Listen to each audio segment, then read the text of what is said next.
YouTube के सभी श्रोताओं को मेरा नमस्कार। आज की कहानी है कुछ लोग ऐसे भी। मिल गया कहते राखी के मुंह से खुशी भरी चीख निकल गई। क्या पा गई थी? यह सुनकर बिस्तर पर लेटी उसकी माँ ने सवाल किया। कुछ नहीं माँ, वैसे ही। नहीं, तुम मुझसे कुछ छिपा रही है। मैं सुबह से देख रही हूँ, ना जाने क्या खोज रही है। दूसरी बात यह कि बैग में कपड़े क्यों रख रही है? कहीं जा रही है क्या? नहीं। हाँ माँ, कॉलेज का एक ट्रिप जा रहा है, उसी के साथ जा रही हूँ। आधा सच आधा झूठ बताया था उसने। मगर बेटी, इसके लिए तो रुपए चाहिए। मेरी तबीयत भी ठीक नहीं है। जवाब में राखी कुछ नहीं बोल पाई, सोच कर रह गई। कॉलेज ट्रिप पर नहीं जा रही है वह।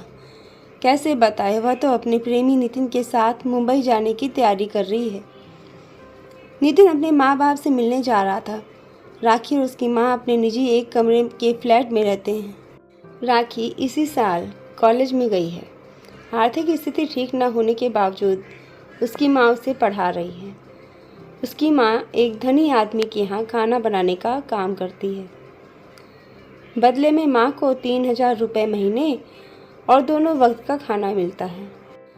कॉलेज आते जाते नितिन से मुलाकात हुई थी, जो आज प्रगाढ़ प्रेम के संबंध में तब्दील हो गई है।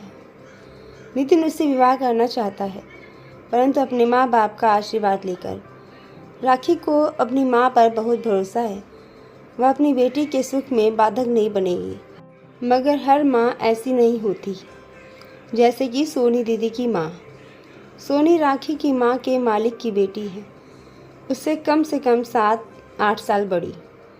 स्कूल के दिनों में छुट्टी होने पर वह माँ के पास चली जाती थी। वहीं सोनी दीदी से मिली थी। सोनी दीदी की माँ उसे बात बात पर डांटा करती थी, जबकि अपनी छोटी बेटी आहना पर जब देखो तब प्यार लुटाती थी।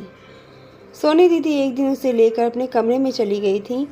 इस बात पर उनकी माँ ने उन्हें कई थप्पड़ जड़ दिए थे। एक थप्पड़ राखी को भी लगा दी थी। माँ सोनी दीदी को उनकी माँ क्यों प्यार नहीं करती?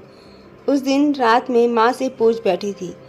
सौतेली माँ है वह, माँ ने जवाब दिया था। उसके 15-16 दिन बाद सोनी दीदी ने उसकी किताब पर एक मोबाइल नंबर लिखा था।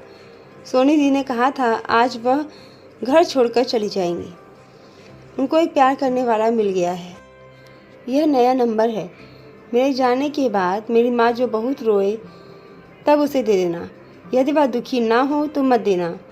मैं मुंबई जा रही हूँ, कभी आना तो मुझसे ज़रूर मिलना। मगर दीदी की माँ को तो जैसे खजाना मिल गया उनके जाने से।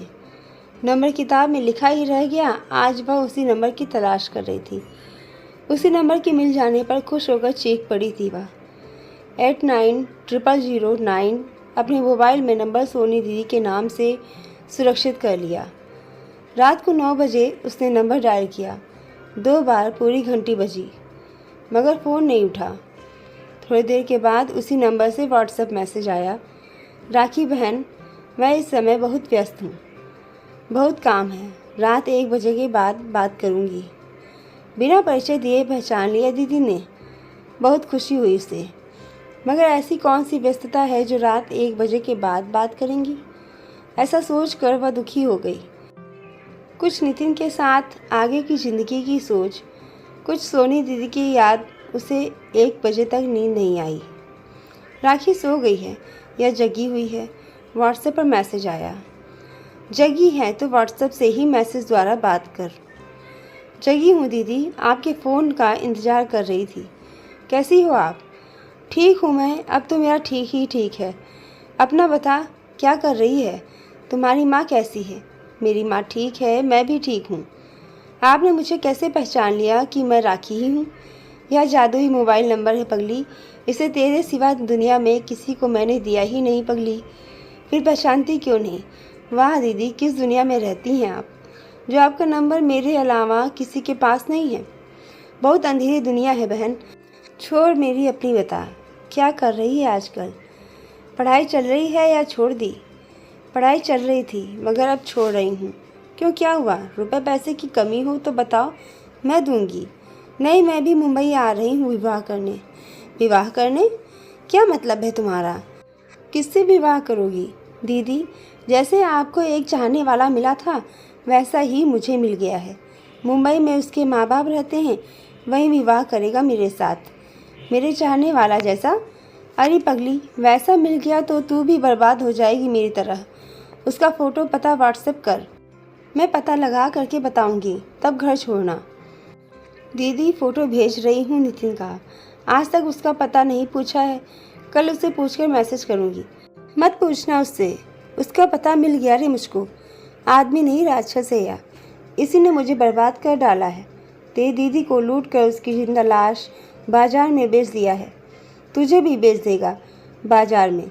मत आना इसकी बातों में। मेरा विश्वास ना हो तो इसका मोबाइल देखो चोरी से, सैकड़ों लड़कियों की इज्जत कैद है उसमें, मेरी भी मिलेगी। अगले दिन नितिन मिला रास्ते में। राखी कॉलेज जा रही थी। उसने पूछा, तैयारी हो गई? हाँ हो गई। तुम एक बार माँ से मिल लेते तो अच्छा होता। नहीं, विवाह के बाद माँ से आशीर्वाद लेने आएंगे। ठीक है फिर, मैं समय से स्टेशन पहुँच जाऊँगी। यह कुछ गहने हैं, माँ ने मेरी शादी के लिए बनवाया था, इसे रख लो। इसकी क्या ज़रूरत है, रहने दो यहीं। ठीक है, दे दो फिर, घर पर ही रख देती हूँ। नहीं, रहने दो, लेकर आ ही गई हो तो ले चलते हैं। रेलवे स्टेशन पर नितिन इंतजार कर रहा था। ट्रेन निकल जाने के तुरंत बाद पहुंची थी वह। आने के साथ उसने नितिन का कॉलर पकड़कर चोर चोर चिल्लाने लगी। शोर सुनने के साथ पुलिस आ गई। उसकी माँ भी आकर पास में खड़ी हो गई थी। नितिन हक्का बक्का रह गया था। उसे समझ में नहीं आ रहा था कि यह क्या से क्या हो गया। उसने बुलबुल फंसाया था, मगर यह तो चील निकली। चोंच मारकर लहूलुहान कर दिया था इसने। क्या हुआ, क्या चुराया इसने तुम्हारा? दरोगा ने पूछा। सब कुछ, मेरे गहने के साथ मेरी इज्जत भी। इसे लेकर मुझे यह ब्लैकमेल कर रहा है। नितिन की तलाशी हुई, गहने मिले। मोबाइल में सैकड़ों लड़कियों के आपत्तिजनक फ़ोटो वीडियो मिले। पुलिस की कड़ाई पर उसने दर्जनों लड़कियों की ज़िंदगी बर्बाद करने की बात कबूलते हुए उनकी निशानदेही की। बहुत बड़े गिरोह का पर्दाफाश हुआ। 1 दर्जन से अधिक लड़कियों को मुक्ति मिली, जिसमें सोनी भी थी। पुलिस के एक बड़े अधिकारी ने राखी की प्रशंसा करते हुए कहा कि इस लड़की की चालाकी से इतने बड़े अपराध का भंडाफोड़ हुआ है, इसके लिए इसको पुरस्कृत किया जाएगा। राखी मन में उस जादुई मोबाइल नंबर को याद कर रही थी, जिसके जादू से वह बहुत बड़ी मुसीबत में फंसते फंसते बच गई।